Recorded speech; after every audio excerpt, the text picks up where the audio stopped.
ಸಮಕ್ಷಮದಲ್ಲಿ ಬೆಳಗಾವಿಯ ಚಳಿಗಾಲದ ಅಧಿವೇಶನದಲ್ಲಿ ಸುಮಾರು ಲಕ್ಷಾಂತರ ಪಂಚಮಸಾಲಿಗಳು 5,000 ಟ್ರ್ಯಾಕ್ಟರ್ ಒಳಗೆ ಟ್ರ್ಯಾಕ್ಟರ್ ಮೂಲಕವಾಗಿ ನಮ್ಮ ವಕೀಲರ ಮುಂದಾಳತ್ವದಲ್ಲಿ ವಿಧಾನಸೌಧಕ್ಕೆ ಮುತ್ತಿಗೆ ಹಾಕೋಣ ಅನ್ನುವಂಥ ತೀರ್ಮಾನವನ್ನು ಅವತ್ತು ನಾವೆಲ್ಲರೂ ಸಹ ಕೈಗೊಂಡ್ವಿ. ಆ ಪ್ರಕಾರವಾಗಿ ಡಿಸೆಂಬರ್ 10ನೇ ತಾರೀಕು ಮಂಗಳವಾರ ದಿವಸ ಬೆಳಗ್ಗೆ 10 ಗಂಟೆಗೆ ಬೆಳಗಾವಿಯ ಸುವರ್ಣ ವಿಧಾನಸೌಧಕ್ಕೆ ನಾವೆಲ್ಲರೂ ಸಹ ಸುಮಾರು 5,000 ಟ್ರ್ಯಾಕ್ಟರ್ ರ್ಯಾಲಿ, 10,000ಕ್ಕಿಂತ ಹೆಚ್ಚು ವಕೀಲರು, ಲಕ್ಷಾಂತರ ಪಂಚಮಸಾಲಿಗಳು ನಾವೆಲ್ಲರೂ ಕೂಡಿ ಸಾಮೂಹಿಕವಾಗಿರ್ತಕ್ಕಂಥ ವಿಧಾನಸೌಧಕ್ಕೆ ಮುತ್ತಿಗೆ ಹಾಕಿ ನಮಗೇನು ಸರ್ಕಾರ ಅಲಕ್ಷ್ಯ ಮಾಡಿದೆ, ನಿರ್ಲಕ್ಷ್ಯವಾಗಿ ಏನು ಕಾಣ್ತಾ ಇದೆ, ನಮ್ಮಿಂದ ಬಂದಿರತಕ್ಕಂಥ ನಮ್ಮ ಆಶೀರ್ವಾದದಿಂದ ಬಂದಿರತಕ್ಕಂಥ ಸರ್ಕಾರ ನಮ್ಮ ಲಿಂಗಾಯತರನ್ನೇ ಎಲ್ಲೇ ಒಂದು ಕಡೆ ಕಡೆಗಣಿಸಿದೆ ಅನ್ನುವಂಥ ಒಂದು ನೋವು ನಮಗೇನು ಕಾಡ್ತಿದೆಯಲ್ಲ, ಆ ನೋವನ್ನು ಪ್ರತಿಭಟಿಸಿ ನಮ್ಮ ಹಕ್ಕನ್ನು ಕೇಳುವಂಥ ಒಂದು ಹೋರಾಟಕ್ಕೆ ಈಗಾಗಲೇ ನಾವು ಕರೆ ಕೊಟ್ಟಿದ್ದೇವೆ. ಅದಕ್ಕೆ ಪೂರ್ವಭಾವಿಯಾಗಿ ಈಗಾಗಲೇ ರಾಜ್ಯಾದ್ಯಂತ ಎಲ್ಲ ಜಿಲ್ಲಾ ಮಟ್ಟದಲ್ಲಿ ಪೂರ್ವ ಸಭೆ ಕರೆಯಲಾಗಿದೆ. ಈ ಮೂಲಕವಾಗಿ ನಾನು ಕರ್ನಾಟಕ ಘನ ಸರ್ಕಾರಕ್ಕೆ ನಾನು ಒತ್ತಾಯ ಮಾಡಿದ್ದೇನಪ್ಪ ಅಂದರೆ, ಈಗಾಗಲೇ ನಿನ್ನೆ ಮತ್ತು ಇವತ್ತು ನಮ್ಮ ಮೀಸಲಾತಿ ಹೋರಾಟ ಸಮಿತಿಯಲ್ಲಿರ್ತಕ್ಕಂಥ ಪದಾಧಿಕಾರಿಗಳಿಗೆ, ಅದು ಪಂಚಸೇನಾ ಪದಾಧಿಕಾರಿಗಳಾಗಿರ್ಬೋದು, ಮೇನ್ ಘಟಕದ ಪದಾಧಿಕಾರಿಗಳಾಗಿರ್ಬೋದು, ಯುವ ಘಟಕದ ಪದಾಧಿಕಾರಿಗಳಿರ್ಬೋದು, ಎಲ್ಲ ಕಡೆಯಿಂದ ಪೊಲೀಸ್ ಇಲಾಖೆಯಿಂದ ಫೋನ್ ಬರ್ತದೆ. ಪೊಲೀಸಿಂದ ಎಷ್ಟು ಜನ ಹೋಗ್ತೀರಿ, ಏನು ಮಾಡ್ತೀರಿ ಅಂತೇಳಿ ಎಲ್ಲೇ ಒಂದು ಕಡೆ ನಮ್ಮ ಹೋರಾಟವನ್ನು ಹತ್ತಿಕ್ಕುವಂಥ ನಮ್ಮ ಯುವಕರ ನೈತಿಕ ಶಕ್ತಿಯನ್ನು ಕುಗ್ಗಿಸುವಂಥ ಕೆಲಸವನ್ನು ಸರ್ಕಾರ ಮಾಡ್ತಿದೆ ಅಂತೇಳಿ ಕೇಳಿದರೆ ಭಾಳ ಬೇಸರ ಆಯಿತು. ಹಿಂದೆ ಜಗದೀಶ್ ಶೆಟ್ಟರ್ ಸರ್ಕಾರ ಇದ್ದಾಗ ನಾವು ವಿಧಾನಸಭೆ ಮುತ್ತಿಗೆ ಹಾಕಿದ್ವಿ. ಯಡಿಯೂರಪ್ಪನ ಸರ್ಕಾರ ಇದ್ದಾಗ ಸಹ ಸುವರ್ಣ ವಿಧಾನಸೌಧದ ಮುಂದೆ ರಾಜ್ಯ ಮಟ್ಟದ ಉಪವಾಸ ಸತ್ಯಾಗ್ರಹ ಮಾಡಿ, ಅದು ಕರೋನಾ ಸಂದರ್ಭದಲ್ಲಿ ಸುಮಾರು 25,000ಕ್ಕಿಂತ ಹೆಚ್ಚು ಜನ ಪ್ರಾಣದ ಹಂಗನ್ನು ತೊರೆದು ಯಡಿಯೂರಪ್ಪನ ಸರ್ಕಾರದಲ್ಲಿ ಸುವರ್ಣ ವಿಧಾನಸೌಧ ಮುಂಭಾಗದಲ್ಲೇ ನಾವು ಉಪವಾಸ ಸತ್ಯಾಗ್ರಹ ಮಾಡಿ ಎಲ್ಲಿ ಒಂದು ಕೇಸ್ ಹಾಕಲಿಲ್ಲ. ಸ್ವತಃ ಬಸವರಾಜ ಬೊಮ್ಮಾಯಿಯವ್ರ ಮನೆ ಮುಂದೆ ರಾಷ್ಟ್ರೀಯ ಹೆದ್ದಾರಿ ಬಂದ್ ಮಾಡಿ ಅವ್ರ ಮನೆ ಮುತ್ತಿಗೆ ಹಾಕಿದ್ದೀವಿ, ಎಲ್ಲಿ ನಮ್ಮ ಮೇಲೆ ಕೇಸ್ ಹಾಕಿಲ್ಲ. ನಮ್ಮ ಹೋರಾಟ ಅಹಿಂಸಾತ್ಮಕವಾದಂಥ ಹೋರಾಟ. ಆದರೆ ನೀವು ಈಗಲೇ ಪಂಚಮಸಾಲಿಗಳ ಹೋರಾಟವನ್ನು ಈಗಲೇ 2 ವರ್ಷಗಳ ಕಾಲ ನಿರ್ಲಕ್ಷ್ಯ ಮಾಡಿ ಮಾಡಿ ಮಾಡಿ ಕುಗ್ಗಿಸುವಂಥ ಪ್ರಯತ್ನ ಮಾಡಕತ್ತೀರಿ.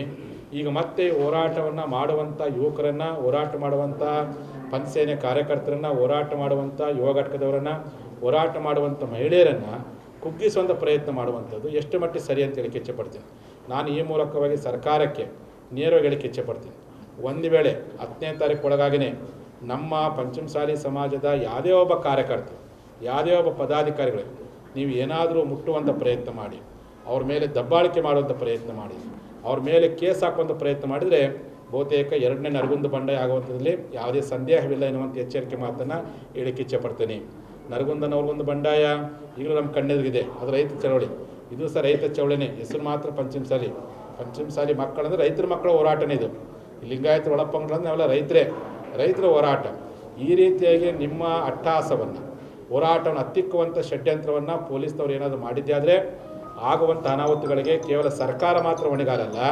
ಯಾರು ಈ ಮೀಸಲಾತಿ ಹೋರಾಟದ ಅನ್ನ ಉಂಡು, ಈ ಮೀಸಲಾತಿ ಹೋರಾಟದ ಯಾರು ಬೆಳೆದು, ಈ ಮೀಸಲಾತಿ ಹೋರಾಟದ ಯಾರು MLA ಆಗಿ MP ಆಗಿ ಬೆಳೆದಿರಲ್ಲ, ನಾಳೆ ಏನೋ ಅನಾಹುತ ಆದರೆ ನೀವು ಸಹ ಜವಾಬ್ದಾರಿ ಆಗ್ತೀರಿ ಅನ್ನುವಂಥ ಎಚ್ಚರಿಕೆ ಮಾತನ್ನು ಹೇಳಿಕ್ಕೆ ಇಚ್ಛೆಪಡ್ತೀನಿ. ನಾವು ಶಾಂತಿಯುತ ಹೋರಾಟವನ್ನು 4 ವರ್ಷ ಮಾಡ್ತಾ ಬಂದೀವಿ ಅಂತ ಬೆಂಗಳೂರಿನ ವಿಧಾನಸೌಧಕ್ಕೆ ಮುತ್ತಿಗೆ ಹಾಕೋ ಸಂದರ್ಭ ಬಂದು ನಮಗೆ ಯಾವುದೇ ಕೇಸ್ ಹಾಕಲಿಲ್ಲ. ಇಡೀ ಬೆಂಗಳೂರನ್ನು ಸ್ತಬ್ಧ ಮಾಡಿ ಯಾವ ಕೇಸ್ ಹಾಕಲಿಲ್ಲ. ರಾಷ್ಟ್ರೀಯ ಹೆದ್ದಾರಿಗಳನ್ನು ಬಂದ್ ಮಾಡಿದ್ರೆ ಯಾವ ಕೇಸ್ ಹಾಕಿಲ್ಲ. ಮುಖ್ಯಮಂತ್ರಿಗಳು ಮನೆ ಮುಂದೆ ಕಚೇರಿ ಮುತ್ತಿಗೆ ಹಾಕಿದ್ರೆ ಯಾವ ಕೇಸ್ ಸಿಕ್ಕಿಲ್ಲ. ಆದರೆ ಎಂದೂ ಮಾಡದಿರತಕ್ಕಂಥ ಸರ್ಕಾರ ವಾಮ ಮಾರ್ಗದ ಮೂಲಕವಾಗಿ ಪಂಚಮಸಾಲಿ ಹೋರಾಟವನ್ನು ಹತ್ತಿಕ್ಕುವಂಥ ಪ್ರಯತ್ನವನ್ನು ಮಾಡಿದ್ದೇ ಆದರೆ ಖಂಡಿತವಾಗಿ ರಕ್ತ ಕ್ರಾಂತಿ ಆದರೂ ಸಹ ಆಚರಣೆ ಪಡಬೇಕಾಗಿಲ್ಲ ಅನ್ನುವಂಥ ಎಚ್ಚರಿಕೆ ಮಾತನ್ನು ಹೇಳಕ್ಕೆ ಇಚ್ಛೆಪಡ್ತೀನಿ. ನೀವು ಭಾಳ ಅಂದರೆ 3 ಲಕ್ಷ ಮಂದಿನ ಬೇಕಾದ್ರೆ ನೀವು ತಡಿಬೋದು, ಭಾಳ ಅಂತಂದರೆ 30,000 ಮಂದಿನ ಬೇಕಾದ್ರೆ ನೀವು ತಡಿಬೋದು, ಇನ್ನೂ ಭಾಳ ಅಂತಂದರೆ 3,000 ಮಂದಿನ ಬೇಕಾದ್ರೆ ತಡಿಬೋದು, ಇನ್ನೂ ನಿಮ್ಮ ಕುತಂತ್ರದಿಂದ 300 ಮಂದಿನ ತಡಿಬೋದು. ನಾವೆಲ್ಲ ಗಟ್ಟಿದ್ದೀವಿ. 100 ಮಂದಿ ಆದರೂ ಪೊರೆಗೆಲ್ಲ ವಿಧಾನಸೌಧವನ್ನು ಮುಟ್ಟಿ ಚೆನ್ನಮ್ಮನ ಕೀರ್ತಿಯನ್ನು, ಚೆನ್ನಮ್ಮನ ಮಕ್ಕಳ ಆ ನೋವನ್ನು ವ್ಯಕ್ತಪಡಿಸೋ ಪ್ರಯತ್ನ ಮಾಡ್ತೀವಿ ಅನ್ನುವಂಥ ಮಾತನ್ನು ಈ ಸಂದರ್ಭ ಹೇಳಿಕ್ಕೆ ಇಚ್ಛೆಪಡ್ತೀನಿ. ಹಾಗಾಗಿ ನಾನು ಸರ್ಕಾರಕ್ಕೆ ಮನವಿ ಮಾಡ್ಕೊಳ್ಳೋದೇನಪ್ಪ ಅಂದರೆ, ನಮ್ಮ ಹೋರಾಟ ಯಾವುದೇ ಪಕ್ಷದ ವಿರುದ್ಧ ಹೋರಾಟವಲ್ಲ, ಯಾವುದೇ ಜಾತಿ ವಿರುದ್ಧ ಹೋರಾಟವಲ್ಲ, ಯಾವುದೇ ಸರ್ಕಾರದ ವಿರುದ್ಧ ಹೋರಾಟವಲ್ಲ, ಯಾವುದೇ ವ್ಯಕ್ತಿ ವಿರುದ್ಧ ಹೋರಾಟವಲ್ಲ. ಇದು ಕೇವಲ ನಮ್ಮ ಸಮಾಜದ ಮಕ್ಕಳ ಪರವಾಗಿರ್ತಕ್ಕಂಥ ಹೋರಾಟ. ಈ ಹೋರಾಟನ ಶಾಂತಿಯುತನೂ ಮಾಡ್ಕೊತ ಬಂದೇವಿ. ಹಂಗೇನಾದ್ರು ಶಾಂತಿಯನ್ನು ಬೀರಿ ಕ್ರಾಂತಿಯನ್ನು ಮಾಡುವಂಥ ಪ್ರಯತ್ನ ಮಾಡಿದರೆ 2022 ಡಿಸೆಂಬರ್ 22ಕ್ಕೆ ಸುವರ್ಣ ವಿಧಾನಸೌಧದಲ್ಲಿ ಭಾಳ ದೊಡ್ಡ ಆಗಬಾರ್ದು ಅನಾಹುತ ಆಗ್ತಿತ್ತು.